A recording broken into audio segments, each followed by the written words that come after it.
Senator Luján.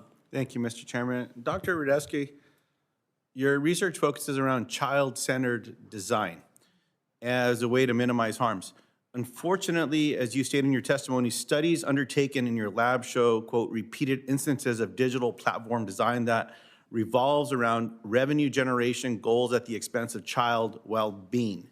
What elements prioritized by social media platforms or digital product creators are directly at odds with the child's safety and well-being? Well, one is time spent. So if you have design nudges that keep kids on longer, when it might be a good disengagement point.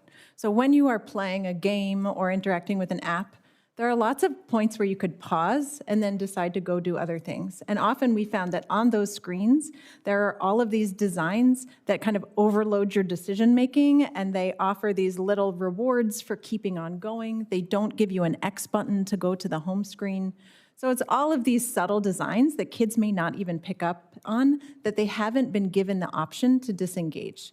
So that's one example. Can you provide a couple examples of design features that would mitigate harm to children? And then I'd ask you to maybe submit others to the record as well.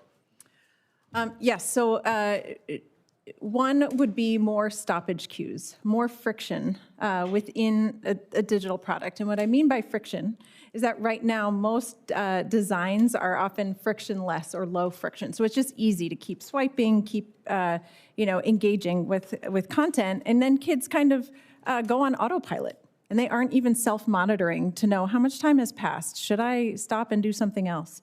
So there are different design approaches that can, slow down the feed, not have as much kind of intermittent rewards showing up, or there could be reminders. Like our youth advisory panel at the Center of Excellence has said, if I set a timer for 30 minutes on a social media feed, I want to be reminded what I'd rather go and do at that moment. I don't want to have something that says time's up and then you can swipe away. They want something that actually supports their agency in meeting their goals. So, Dr. Rudetsky, this is also to you. It's about E-rate. E-rate, for those of you that are not aware, is a federal program that provides eligible schools and libraries with access to the internet for students. Critical in my state of New Mexico, and I would argue in every other state, especially in rural states. Now, those that are opposed to E-rate often say that it leads to unsupervised screen time, which is not true. There's safety programs that anyone that benefits from the E-rate program have to comply with. As a matter of fact, maybe that's one solution as well, to just lay that across all of these internet platforms. If the legislation that so many of my colleagues have authored is not going to be brought before this committee and brought to the floor. So before I get to my question, just to set the record straight, E-rate no longer funds devices. That was a program during COVID, as we all know, educational content or curriculum. It helps schools and libraries by supporting the cost of infrastructure. Now,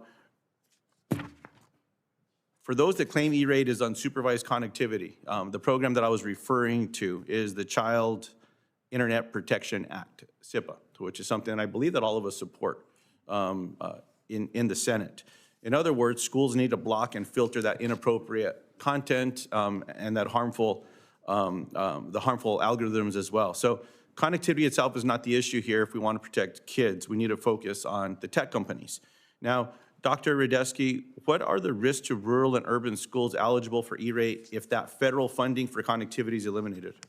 Yeah, I practice in Michigan, and I treat lots of kids with learning disabilities who really benefit from vocational training programs. And in Michigan, a lot of that is automotive training. A lot of that has to do with computerized software and AI now.